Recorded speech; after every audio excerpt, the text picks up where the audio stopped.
Welcome to पिंशू kitchen. बघा, मी तुमच्यासोबत ही recipe share करत आहे. किती छान आपल्या चॉकलेट फ्लेवरवाल्या मिल्क पावडरपासून बनवलेल्या वडीचं टेक्स्चर आलेलं आहे. बघा, एकदम छोट्या छोट्या टिप्स शेअर करणार आहे मी तुमच्यासोबत. त्यासाठी मी 1 कप मिल्क पावडर घेतलेला आहे आणि गॅसचा पॉवर हा मंदच ठेवायचा आहे आणि छान सतत फिरवून घ्यायचा आहे. आणि शक्यतो जाडाबुडाचीच कढई घ्या.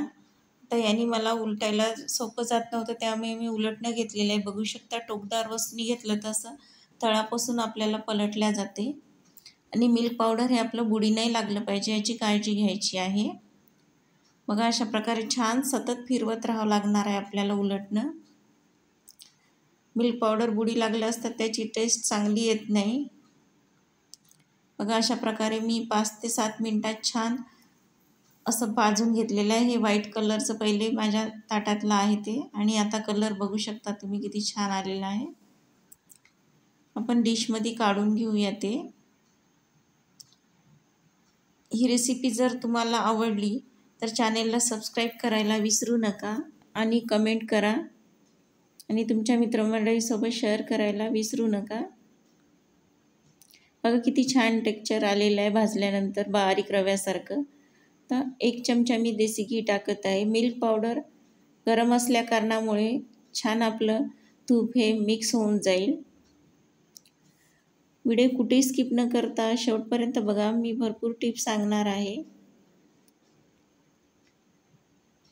आता छान मिक्स केल्यानंतर असं मुठीत वळून बघायचं आहे. छान त्याचा गोळा वळला जात आहे. त्याच कढईमध्ये आता मी साखर टाकत आहे, अर्ध्या कपाला जास्त. 1 कपाला थोडीशी कमी आहे, बघू शकता, बोटाने मी कांड्याने दाखवत आहे. साखर जास्त तुम्हाला गोड आवडत असेल तर तुम्ही घेऊ शकता. आता पाणी टाकायचं आहे त्याच्यात. अर्धा कप साखर डुबेल इतकं पाणी टाकायचं आहे. मिल्क पावडर आपल्या 1 कपाला जास्त होतं टच भरलेलं, म्हणून साखर मी तशी घेतलेली आहे तेवढी. हे परफेक्ट प्रमाण आहे साखरेचं. एखादा चम्मच साखर जास्त वाढून टाकू शकता. आता त्याच्यात मी रूम टेम्परेचरचं 2 चमचे दूध टाकत आहे. दूध टाकलं त्याच चमच्याने साखर 1 चमचा वाढू शकता. आता मिक्स करून घेऊया. त्यामुळे काय होईल, आपल्याला जे झाग आलेली आहे ना, आता ते वर अशी आपण अलगद काढून घेऊ आणि छान त्याच्यावरचा मैल निघून जाईल साखरेच्या पाकावरचा. अजून आपला पाक बनलेला नाही, आता त्याच्यावरची झाग काढून घेऊया आपण. ही एक महत्त्वाची टीप आहे. बघा, अशा प्रकारे काढायचा आहे. त्यामुळे आपला पाक हा खूप छान चकाकदार होईल. बघा, अशा प्रकारे काढून घ्यायची आहे. त्यामुळे आपला पाक खूप छान दिसते. अशा प्रकारे सर्व ती मैल निघून जाईल साखरेवरची आणि पाक खूप चकाकदार होईल आणि आपल्या वडीला सुद्धा छान चमक येईल. साखर तुम्ही मी ज्या याने दूध टाकलेलं आहे 2 चमचे, त्याच चमच्याने तुम्ही साखर घेऊ शकता, तुम्हाला जर गोड जास्त आवडत असेल तर. बघा, आता पाक गरम असल्यामुळे थोडंसं हाताला थंड होऊ देऊया पळीवरचा पाक आपण आणि बघूया तयार झाला का.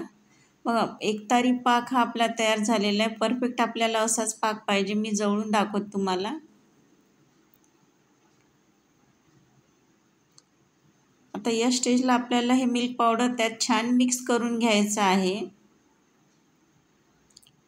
तर मिल्क पावडर टाकल्यानंतर आपल्याला एवढ्या फास्टमध्ये ही प्रोसिजर करायची आहे की छान लवकर मिक्स झालं पाहिजे.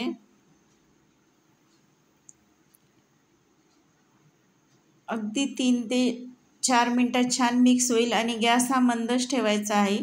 तुम्हाला जर फास्टमध्ये मिक्स करता येत नसेल तर तुम्ही 1 मिनिटासाठी गॅस बंद करून पुन्हा चालू करून घेऊ शकता. मी गॅस बंद नव्हता केला. बघा, छान मिक्स झालेलं आहे. आता या स्टेजला आपण याच्यात दूध टाकूया. रूम टेम्परेचरचं नॉर्मल दूध घेतलेलं आहे मी. आणि बघा, छान त्याच्या गाठी पकडू नये म्हणून अशा मिक्स करून घ्यायचं आहे. बघा, मी दूध किती टाकलं चमच्याने सांगते मी. 7 चमचे दूध टाकलेलं आहे त्या चमच्याने.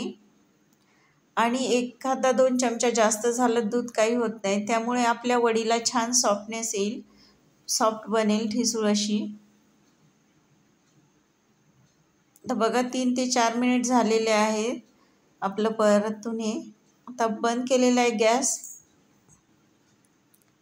बघा त्याची कन्सिस्टन्सी बघू शकता तुम्ही, मी दाखवते तुम्हाला तशी. तुम्ही टाकताना बघतच असाल किती पतलं आहे ते. आणि मी रेसिपी बनवायच्या पहिले ताटाला तूप लावून घेतलं होतं मी छान. मी आता हे कोको पावडर टाकत आहे चॉकलेट फ्लेवरचं 2 चमचे. याच्यामुळे छान टेस्ट येईल आपल्या बर्फीला चॉकलेट फ्लेवरची. आणि मुलंसुद्धा खूप आवडीनं खातात. 2 चमचे टाकलेला आहे. याचा थर मी जास्त देणार आहे चॉकलेट फ्लेवरवाल्या मिल्क पावडरचा. छान लागते या फ्लेवरची वडी म्हणून मी हे जास्त घेतलेलं आहे मिक्स करून. 2 साईडमध्ये खूप वडी छान लागते आणि दिसायलाही सुंदर दिसते.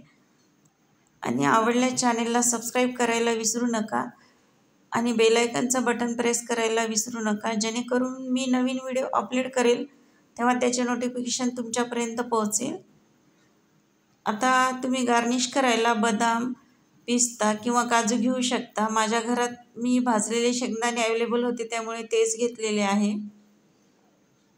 आता हे मी हाताने छान प्रेस करून घेतलेली आहे नॉर्मल थंडी असल्यामुळे.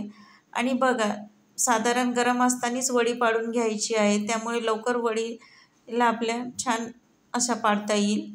सेट झाल्यावर वडी पडणार नाही आपली, त्यामुळे सुरुवातीलाच आपण लगेच पाडून घ्यायची आहे गरम असताना. तुम्ही हवे त्या आकाराचे वड्या पाडू शकता. ही जर मिल्क पावडरची तुम्ही वडी बनवली असतात ना, बघा एकदम परफेक्ट सेट झालेली आहे 20 ते 25 मिनिटात. अर्धा तासही ठेवलं तर चालते, मी 25 मिनिट ठेवली होती. बघा किती छान सेट आलेला आहे आपल्या वडीला आणि परफेक्ट टेक्स्चर आलेलं आहे, बघू शकता तुम्ही. हे मुलं खूप आवडीनं खातात चॉकलेट फ्लेवर असल्या कारणामुळे. किती अलगद तुटत आहे. तुम्हाला ही रेसिपी कशी वाटली मला नक्की कमेंट करून सांगा. आणि काही टिप्स द्यायच्या असेल तर ते सुद्धा तुम्ही शेअर करू शकता. आणि तुमच्या मित्रमंडळीसोबत ही रेसिपी शेअर करा. सबस्क्राईब करायला विसरू नका. बघा सेट किती छान आलेला आहे. अलगद आपल्या पूर्ण वड्या हे निघालेल्या आहे, बघू शकता तुम्ही. मी ज्या ताटात टाकलं होतं सेट व्हायला ते सुद्धा आता एका डिशमध्ये काढून घ्यायची आहे. आणि ही उपासाला सुद्धा तुम्ही वापरू शकता मिल्क पावडर असल्या कारणाने. थँक्यू.